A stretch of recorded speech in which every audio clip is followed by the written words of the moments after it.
مارسی وہی لڑکی ہے جس نے تہوار کے مقابلے میں قاسم کی جان بچائی تھی۔ یہ لڑکی قاسم کے بارے میں اتنا کچھ جانتی ہے کہ اتنا آپ اور ہم بھی نہیں جانتے۔ میں عورت ہوں اور محبت کے معاملے میں میری نظر کبھی دھوکہ نہیں کھا سکتی۔ میں نے اس لڑکی کی آنکھوں میں قاسم کے لیے محبت کا سمندر موجزن دیکھا ہے۔ یہ لڑکی پچھلے چند دن سے اس کی جدائی میں حد سے زیادہ پریشان رہنے کے بعد آج مجبور ہو کر یہاں چلی آئی ہے۔ اس سے پہلے وہ یہاں آنے سے شرماتی رہی۔ سکینہ کی بات جہاں طاہر کو اچھی لگی، وہاں وہ یہ سوچنے پر مجبور ہو گیا کہ اس لڑکی کا نام مارسی مسلمانوں جیسا نہیں، تو کیا قاسم نے کسی عیسائی لڑکی کے ساتھ محبت کا پودا پروان چڑھایا ہے؟ وہ یہ بھی سوچ رہا تھا کہ ہو سکتا ہے یہ لڑکی ابو جعفر کی جاسوسہ ہو اور قاسم کے بارے میں اس کے بھائی کا آئندہ لائعمل جاننے کے لیے یہاں آ ٹپکی ہو۔ اس کے ذہن میں یہ بات بآسانی نہ اتر رہی تھی کہ مارسی اس کے بھائی کی محبت ہو سکتی ہے، لیکن وہ جب یہ سوچتا تھا کہ مارسی اس کے لاڈلے بھائی کا پیار ہے تو اس کے دل میں خوشی کی گھنٹیاں بجنے لگتیں۔ سکینہ نے اسے سوچوں میں گم دیکھا تو کہا، صرف میں ہی نہیں، آپ کے والد محترم اور والدہ حضور بھی مارسی کی ملاقات سے بہت خوش ہوئے ہیں۔ یہ لڑکی کافی دیر سے موجود ہے اور ہم نے اسے اس لیے روک لیا تھا کہ آپ کسر سلطانی سے قاسم کے متعلق خبر لے کر لوٹیں گے تو مارسی کو بھی قاسم کی خبر مل جائے گی۔ طاہر نے ایک دم سوچا کہ اگر یہ لڑکی ابو جعفر کی جاسوسہ ہے تو اس سے کونیا روانگی کی بات چھپانا بہت ضروری ہے۔ البتہ قاسم کی کیس سے متعلق چونکہ ابو جعفر خود بھی واقف ہے، اس لیے قاسم کی اسیری کا ذکر اپنے اہل خانہ سمیت اس لڑکی کے سامنے کر دینا بھی غلط نہ ہوگا، بلکہ ایک لحاظ سے بہتر ہی ہوگا، کیونکہ ابو جعفر کو جب یہ معلوم ہوگا کہ قاسم بن ہشام کا بھائی طاہر بن ہشام شاہی زندان میں قید اپنے بھائی تک پہنچ چکا ہے تو وہ محتاط ہو جائے گا اور ادرنا میں کسی سازش کا خیال وقتی طور پر ترک کر دے گا۔ یہی سوچ کر طاہر نے فیصلہ کیا کہ وہ اس مہمان لڑکی مارسی کے سامنے قاسم کی قید کا ذکر کر دے گا۔ چنانچہ اس نے اپنی بیوی سکینہ سے کہا، اچھا ٹھیک ہے، تم اس لڑکی کو یہاں بلاؤ، میں اس کو ایک نظر دیکھنا چاہتا ہوں۔ سکینہ نے خوشی سے چونک کر اپنے شوہر کی جانب دیکھا اور پھر اگلے لمحے وہ تیزی کے ساتھ کمرے سے باہر نکل گئی۔ بچے پہلے ہی کمرے سے جا چکے تھے۔ وہ معمول کے مطابق صحن کے اندر کھیلنے میں مصروف تھے۔ کچھ دیر گزری تو طاہر کو مہمان لڑکی کا چہرہ دکھائی دیا۔ اس کی نظریں مارسی پر پڑیں تو وہ مبہوت ہو کر رہ گیا۔ کیا اس قدر حسین چہرے بھی ہو سکتے ہیں؟ یہ بڑی بڑی آنکھیں جن پر لمبی لمبی پلکیں یوں حرکت کر رہی تھیں جیسے 2 عدد سیاہ کبوتر پھڑپھڑا رہے ہوں۔ طاہر نے دیکھا سڈول جسم کی مالک اس لڑکی کا گورا بدن نیشا پور کے سفید سنگ مرمر کی طرح شفاف تھا۔ مارسی جھجکتے ہوئے کمرے میں داخل ہوئی اور طاہر کے سامنے ایک لکڑی کی چوکی پر بیٹھ گئی۔ طاہر کی بیوی اور ماں بھی مارسی کے پیچھے کمرے میں داخل ہوئیں اور مارسی کی دائیں بائیں چوکیوں پر بیٹھ گئیں۔ ابھی طاہر کچھ بات نہ کر پایا تھا کہ طاہر کے والد بھی کمزور قدموں سے چلتے ہوئے کمرے میں آئے اور طاہر کے پہلو میں چارپائی پر بیٹھ گئے۔ طاہر ابھی تک مارسی کا جائزہ لے رہا تھا۔ اسے اس لڑکی کے چہرے پر حوروں جیسی معصومیت دکھائی دی۔ یوں لگتا تھا جیسے ان گلابی ہونٹوں نے کبھی جھوٹ نہ بولا ہو۔ طاہر کوئی سراغ رساں یا جاسوس نہ تھا، در حقیقت وہ سیدھا سادہ شمشیر زن استاد تھا۔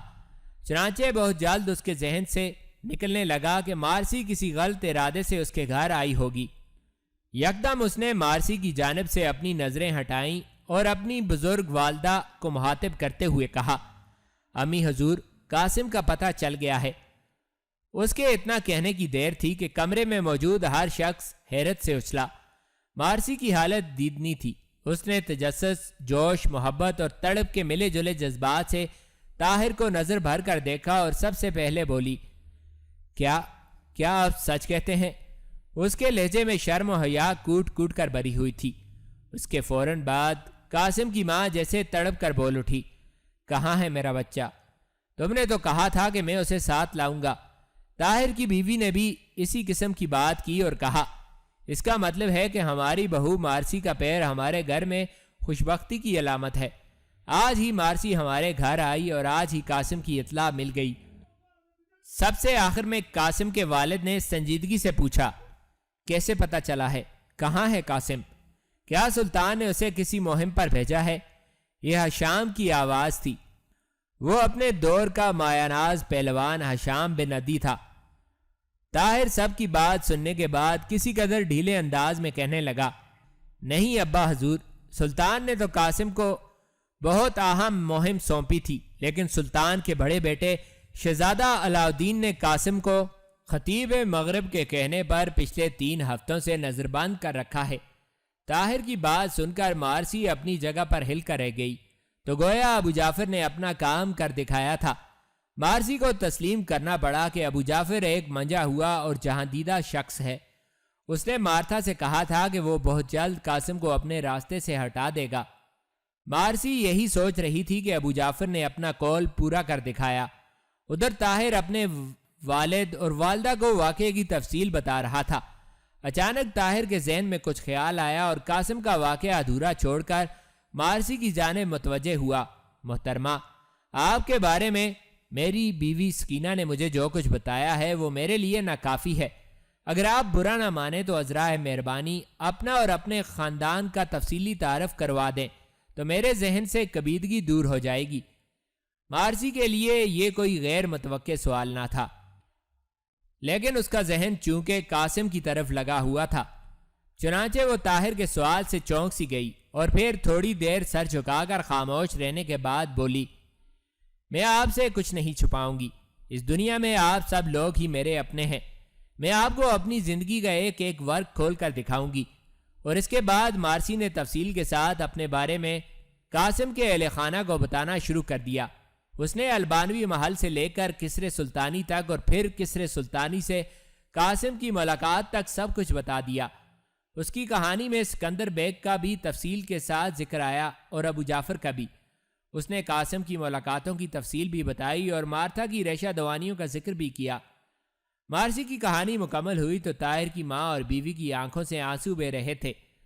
طاہر اور اس کا باپ اپنی جگہ پیار بھری نظروں سے مارسی کو دیکھ رہے تھے۔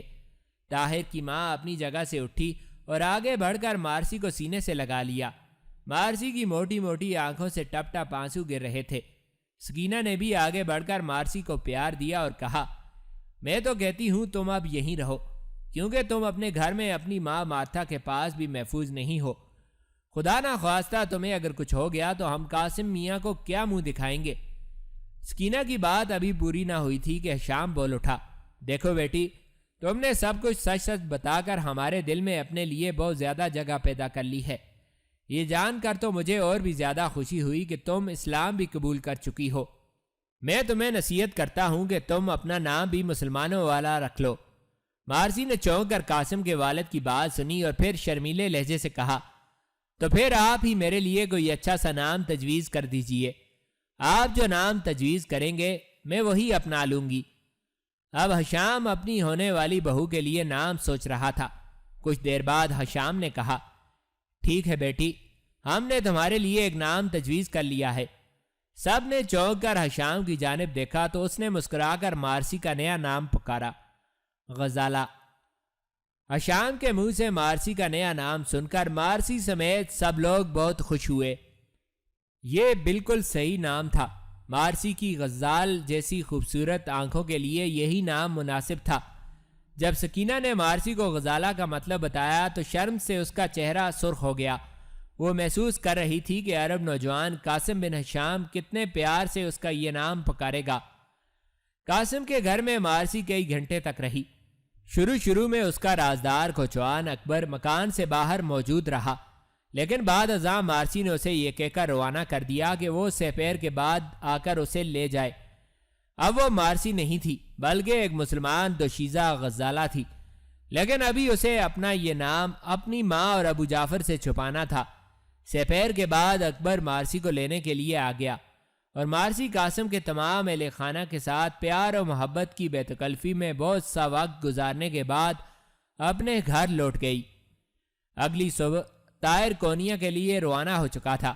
اس نے صرف اپنی بیوی کو اتنا بتایا تھا کہ وہ ایشیائے کوچک سلطان سے ملنے کے لیے جا رہا ہے تاکہ قاسم کی رہائی کے لیے کچھ کر سکے۔ اس نے ساتھ ہی اپنی بیوی کو ہدایت کی کہ فی الحال اس کی روانگی سب سے پوشیدہ رکھی جائے۔ سکینہ نے اسے نماز فجر کے بعد پوری تیاری کے ساتھ روانہ کیا۔ ادھر مارسی قاسم سے ملنے کے لیے سخت بے چین تھی۔ آج صبح ہی اس نے فیصلہ کیا تھا کہ وہ کسرے سلطانی جا کر کسی نہ کسی طرح قاسم سے ملنے کی کوشش کرے گی۔ کسرے سلطانی میں مارسی کا آنا جانا کوئی نئی بات نہ تھی۔ وہ البانوی کنیز مارتھا کی بیٹی تھی اور اسکندر کی پسند، لیکن آج صبح وہ گھر سے روانہ ہونے لگی تو اس کی ماں نے اسے روک لیا۔ اے لڑکی، یہ تو پھر کہاں چل دی پوچھے بتائے بغیر؟ مارسی کو ماں کا روکنا بہت برا لگا۔ اس نے مڑ کر ماں سے کہا، یہیں نزدیک ہی جا رہی ہوں، کسرے سلطانی تک۔ مارسی نے غالباً محل میں موجود اپنی کسی سہیلی کا ذکر بھی کیا، لیکن آج مارتھا کے تیور ہی کچھ اور تھے۔ وہ انتہائی سخت لہجے میں بولی، خبردار، تو کہیں نہیں جائے گی۔ تجھے معلوم ہے کہ تو البانیہ کی ہونے والی ملکہ ہے۔ کل تو اسکندر کے ساتھ البانیہ کے تخت پر بیٹھے گی۔ کچھ اپنی حیثیت کا خیال کر۔ یہ تو کہاں کہاں گھومتی ہے دن بھر۔ میں نے آج صبح ہی اکبر کو 1-2 دن کی چھٹی پر بھیج دیا ہے۔ مارسی اپنی ماں کے جملے سے ٹھٹک کر رک گئی اور کسی انجانے خوف سے اس کا دل دھڑکنے لگا۔ اسے ایسے لگا جیسے یہ باتیں اس کی ماں نے نہ کی ہوں، بلکہ اس کی ماں کی زبان سے ابو جعفر بول رہا ہو۔ اس نے سوچا، اس کی ماں ایسی تو نہ تھی۔ اس کی ماں نے اسے بہت لاڈ پیار اور ناز و نہم سے پالا تھا۔ یکدم اس کے دل میں غصے کی کیفیت پیدا ہونے لگی۔ اسے ابو جعفر پر غصہ آ رہا تھا۔ اس نے فیصلہ کیا کہ وہ کسرے سلطانی ضرور جائے گی۔ چنانچہ اس نے کہا، ماں، اب ایسا بھی کیا اندھیر ہے، میں محل تک ہی تو جا رہی ہوں، پیدل بھی جا سکتی ہوں۔ مجھے ملکہ سروین سے بھی ملنا ہے اور سربیائی کنیزوں سے بھی۔ بہت دن سے ادھر جانا ہی نہیں ہوا۔ مارسی نے ماں کی دکھتی رگ پر ہاتھ رکھ دیا۔ سربیائی شہزادی سروین اور اس کی کنیزیں مارتھا کے لیے بہت اہم تھیں۔ خصوصاً ملکہ سروین کی کنیزیں عیسائی ہونے کے ناطے مارتھا کو بہت عزیز تھیں۔ مارتھا نے مارسی کی زبانی ان کا ذکر سنا تو خاموش ہو گئی اور مارسی کو جانے کی اجازت دے دی۔ مارسی گھر سے نکلی اور پیدل ہی کسرے سلطانی کی جانب چل دی۔ وہ راستے میں سوچ رہی تھی کہ ملکہ سروین سے ملنا بھی قاسم کی رہائی کے سلسلے میں مفید ہو سکتا ہے۔ حالانکہ پہلے اس کے ذہن میں یہ خیال تھا کہ وہ اپنی سہیلیوں کی وساست سے براہ راست شہزادہ علاؤدین کے ساتھ بات کرے گی، لیکن اب وہ سوچ رہی تھی کہ سربیائی شہزادی سروین، جو اب سلطان مراد خان ثانی کی ملکہ تھی، قاسم کی رہائی کے سلسلے میں زیادہ بہتر کردار ادا کر سکتی ہے، کیونکہ وہ جانتی تھی کہ دونوں شہزادے یعنی شہزادہ علاؤدین اور شہزادہ محمد ملکہ سروین کی ایک ماں کی طرح عزت کیا کرتے تھے۔ ملکہ سروین سربیا کے بادشاہ لارڈ سٹیفن کی بیٹی تھی۔ سربیا کا بادشاہ سلطان مراد خان ثانی کا دیرینہ اور وفادار دوست تھا۔ اس نے سلطان مراد خان ثانی کے ساتھ اپنی وفاداری کا اظہار کرنے کے لیے اپنی بیٹی شہزادی سروین اس کے عقد میں دے دی تھی۔ شہزادی سروین اپنی کئی کنیزوں کے ہمراہ ادرنا میں دلہن بن کر آئی تھی۔ مارسی محل میں داخل ہوئی تو سیدھی محل سرا کی جانب چلی گئی۔ محل سرا میں اس کی ملاقات سب سے پہلے ملکہ سروین کے خاص خواجہ سرا سے ہوئی۔ خواجہ سرا سے اسے معلوم ہوا کہ ملکہ اس وقت عقبی باغ میں شاہی پرندوں کو دانہ ڈالنے میں مصروف ہیں۔ مارسی ملکہ سروین سے گاہے بگاہے ملتی رہتی تھی، چنانچہ وہ بے دھڑک عقبی باغ کی جانب بڑھنے لگی۔ ملکہ نے مارسی کو آتے دیکھا تو مسکرائی۔ خوش آمدید، آج تو ہماری البانوی بہن آئی ہے۔ ملکہ کی زبان میں شکر جیسی حلاوت تھی۔ ملکہ کے لہجے سے مارسی کا حوصلہ بلند ہوا اور اس نے کہا، ملکہ معظمہ، آپ کی محبت کبھی کبھی محلات میں کھینچ لاتی ہے، ورنہ بزم شاہی میں غریبوں کا گزر کیا معنی۔ ملکہ نے چونک کر مارسی کی جانب دیکھا اور مزہ لیتے ہوئے کہا، سبحان اللہ، آج تو تم مشک عنبر میں لپٹی باتیں کر رہی ہو، لگتا ہے کوئی چوٹ کھا کر آئی ہو۔ مارسی زیر لب مسکرا دی اور سر کو جھٹکتے ہوئے کہا، ملکہ معظمہ کی پاکیزہ زبان سے سبحان اللہ کا لفظ سن کر لگتا ہے کہ ملکہ معظمہ اسلامی معمولات میں دلچسپی لے رہی ہیں۔ ملکہ نے بلا جھجک کہا، کیوں نہیں، اسلام کے ساتھ ہماری دلچسپی روز اول سے ہے۔ ہمارے والد محترم لارڈ سٹیفن بھی دل سے مسلمان تھے، یہی وجہ ہے کہ وہ ترک سلاطین کی 3 نسلوں تک سلطنت عثمانیہ کے دست راست رہے۔ اب مارسی بہت ہی پیار بھری نظروں سے اس باوقار اور حسین ملکہ کو دیکھ رہی تھی۔ کچھ دیر بعد ملکہ نے دریافت کیا، سناؤ مارسی، کیسے آنا ہوا؟ لگتا ہے آج تم ہم سے کچھ مانگنے آئی ہو۔ مارسی نے حیرت سے پلکیں ٹپٹپائیں اور مسرت بھرے لہجے میں کہا، عجیب ملکہ معظمہ، بہت عجیب، آپ تو دلوں کے حال جان لیتی ہیں۔ دلوں کے حال صرف اللہ جانتا ہے، ہم نے صرف تمہارے چہرے کی تحریر پڑھی ہے، وہ تم نے سنا نہیں کہ چہرے کھلی کتاب ہوا کرتے ہیں۔ ملکہ نے ایک نرم سی مسکراہٹ کے ساتھ کہا۔ اب مارسی نے مدعا بیان کرنا چاہا، ملکہ معظمہ، آپ نے غالباً سنا ہوگا کہ سلطان معظم نے ایک عرب نوجوان کو شاہی سراغ رساں مقرر کیا ہے۔ لگتا ہے اس سراغ رساں نے تمہارے دل کا سراغ لگا لیا ہے۔ کیوں؟ کہیں دل تو نہیں دے بیٹھی اس عرب نوجوان کو؟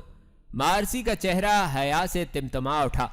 اس نے پلکیں جھکا لی اور کچھ دیر توقف کے بعد پھر کہا، ملکہ معظمہ کی نگاہیں سب کچھ دیکھ لیتی ہیں، لیکن اس وقت میں سلطنت عثمانیہ کی بقا کا سوال لے کر آئی ہوں۔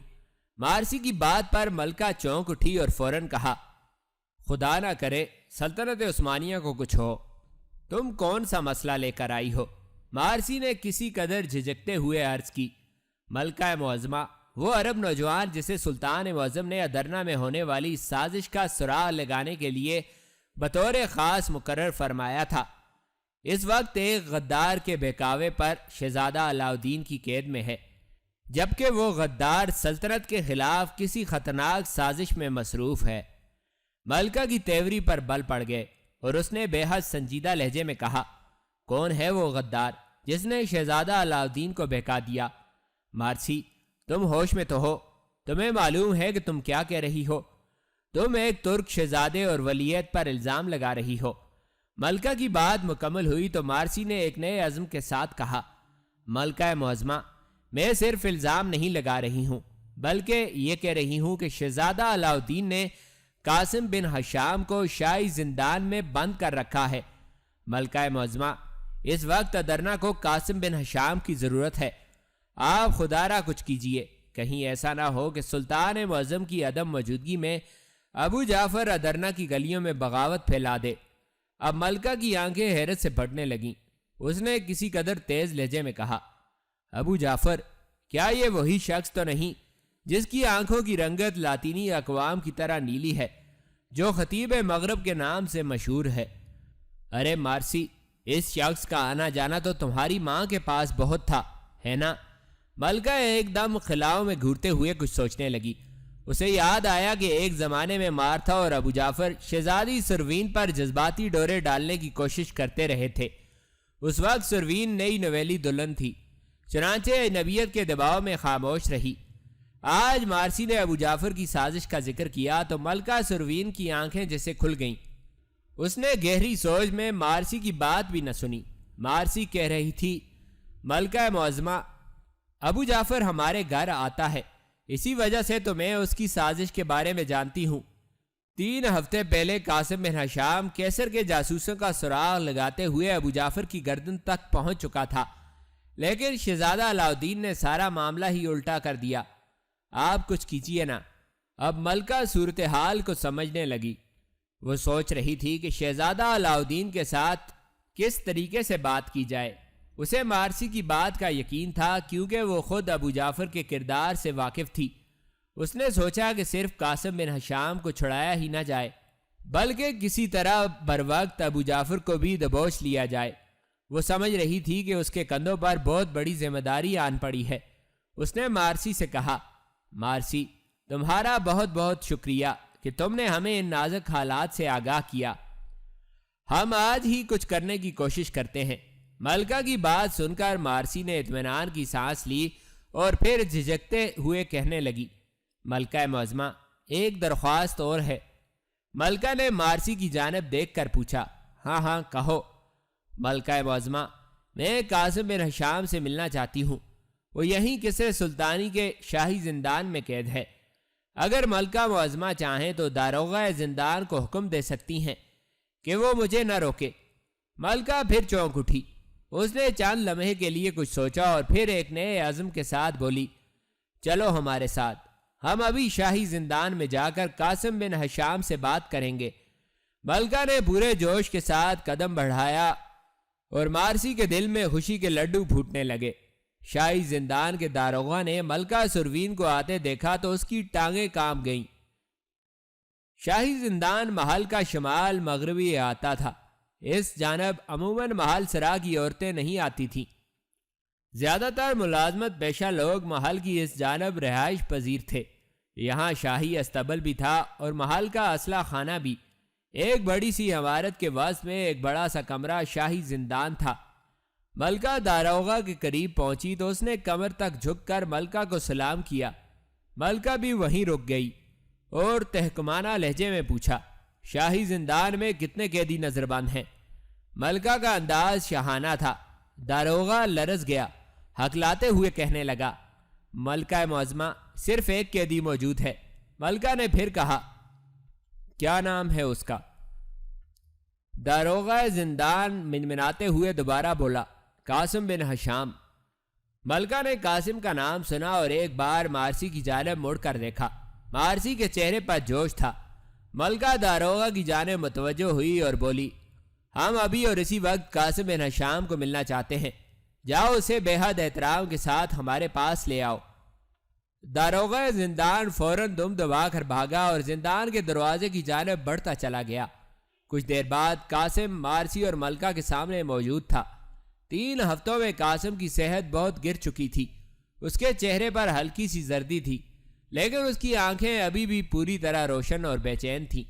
مارسی نے اسے دیکھا تو اس کا کلیجہ کٹ کر رہ گیا۔ وہ ملکہ اور داروغہ زندان کی موجودگی میں قاسم کو بے تکلفی کے ساتھ نہ مل سکتی تھی، چنانچہ وہ ایک طرف کھڑی درد بھری نظروں سے قاسم کو دیکھتی رہی۔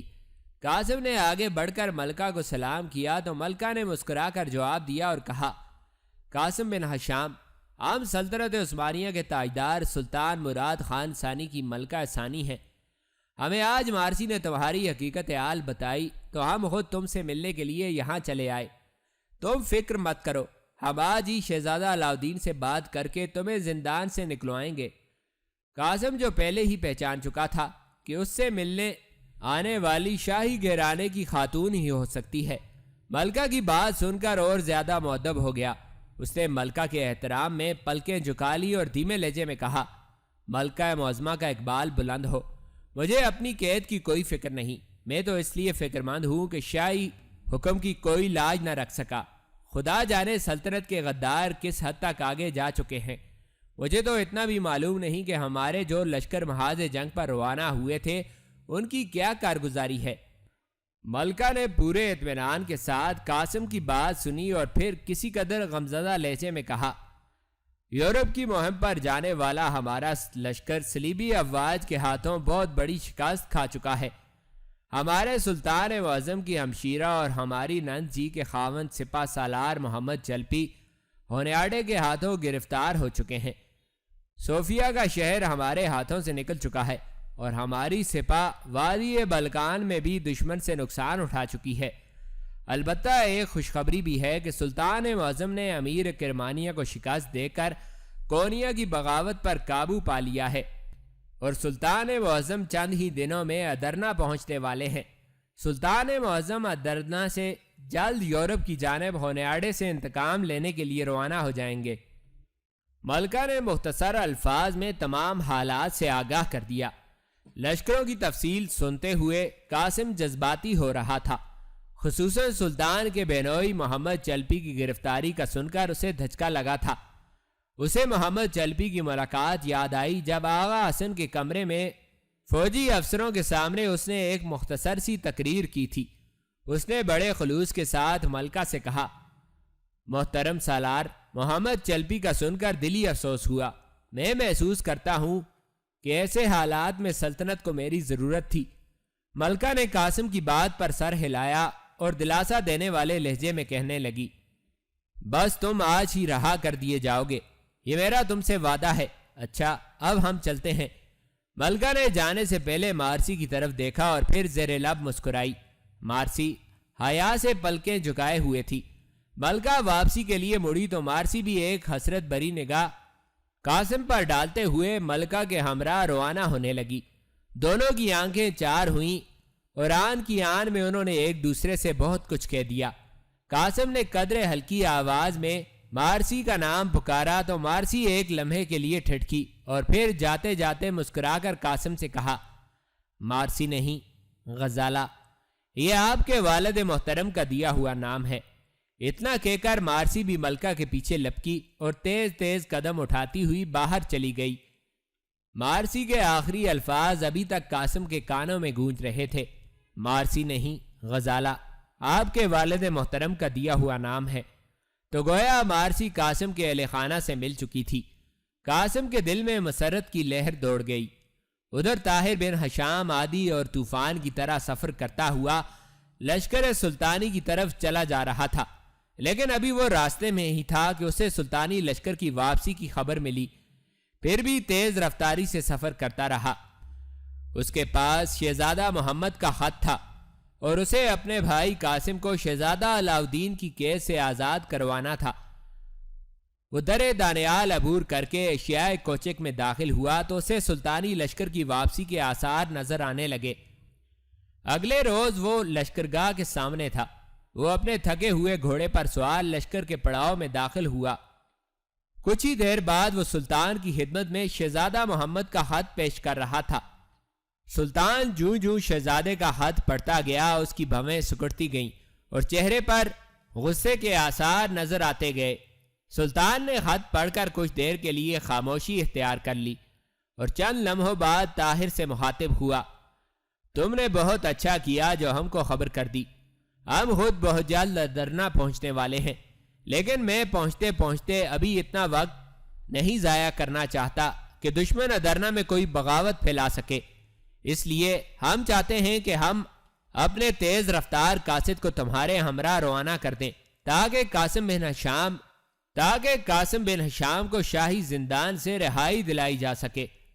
طاہر بھی یہی چاہتا تھا، چنانچہ اس نے آرام کرنا بھی مناسب نہ سمجھا اور اسی دن شام سے پہلے وہ سلطانی قاصد کے ہمراہ اشیاء کوچک کی خاک اڑاتا دوبارہ ادرنا کی جانب روانہ ہو چکا تھا۔ لیکن اس سے پہلے کہ طاہر ادرنا پہنچتا، ملکہ معظمہ کے کہنے پر شہزادہ علاؤدین نے قاسم بن ہشام کو آزاد کر دیا تھا، اور جس روز طاہر ادرنا واپس پہنچا قاسم گھر میں موجود تھا۔ طاہر کسرے سلطانی سے فارغ ہو کر لوٹا تو اس نے قاسم اور مارسی کو گھر کے صحن میں بچوں کے ساتھ کھیلتے ہوئے پایا۔ اس کی نظر قاسم پر پڑی اور یک لخت اس کی ساری تھکاوٹ دور ہو گئی۔ قاسم نے بھی طاہر کو آتے دیکھ لیا تھا، چنانچہ اس نے بھاگ کر طاہر کا استقبال کیا اور اپنے بڑے بھائی کے ساتھ بغلگیر ہو گیا۔ عمر اور علی نے اپنے باپ طاہر کو آتے دیکھا تو چیخ کر آسمان سر پر اٹھا لیا اور دوڑ کر اپنے باپ کی ٹانگوں سے لپٹ گئے۔ بچوں کا شور سن کر سکینہ اور طاہر کے والدین بھی کمروں سے باہر نکل آئے۔ مارسی کے چہرے پر بھی مسرت کی لہر تھی۔ طاہر نے اپنے سارے کنبے کو مسرت سے لبریز دیکھا اور دل ہی دل میں خدا کا شکر ادا کیا۔ لیکن ابو جعفر ابھی تک آزاد تھا۔ شہزادہ علاؤدین نے قاسم کو رہا تو کر دیا تھا، لیکن اس شرط پر کہ وہ ابو جعفر پر ہاتھ نہیں ڈالے گا۔ چنانچہ اس نے ابو جعفر اور اس کے ایک دو مشکوک ساتھیوں کی محض نگرانی کرنے پر اکتفا کیا اور یعنی چری میں اپنے دستے کو بھی کسی قسم کے حالات سے نمٹنے کے لیے ذہنی طور پر تیار کر لیا۔ اب وہ سیاسی کرداروں کو گرفتار کرنے کے بجائے سلطان کا انتظار کر رہا تھا۔ اس نے شہر میں جگہ جگہ اپنے ماتحت کام کرنے والے یعنی چری کے بعد سمجھدار سپاہی پھیلا دیے اور کسی بھی قسم کے حالات کا سامنا کرنے کا عزم کر لیا۔ اسے بے چینی سے سلطان کی واپسی کا انتظار تھا۔ چند ہی دن بعد سلطان مراد خان ثانی کے لوٹنے کی خبر سارے ادرنا میں پھیل گئی۔ زور و شور کے ساتھ شہر کی صفائیاں ہونے لگیں اور دربار شاہی سے منسلک لوگ ذہنی طور پر تیار ہونے لگے۔ ابو جعفر کے دل میں بے حد کھٹکا تھا، خصوصاً جب سے قاسم کو آزاد کیا گیا تھا۔ اسے اپنے بھیانک انجام کا ڈر رہنے لگا تھا۔ اس دوران اسے یہ بھی معلوم ہو چکا تھا کہ مارتھا کی بیٹی مارسی قاسم بن ہشام کے گھر آتی جاتی رہتی ہے۔ وہ مارسی پر تاؤ کھا کر رہ جاتا، کیونکہ اب وہ مارسی کو قاسم کے گھر جانے سے روکنا بھی نہیں چاہتا تھا۔ اس طرح قاسم کو مزید ثبوت ہاتھ آنے کا اندیشہ تھا۔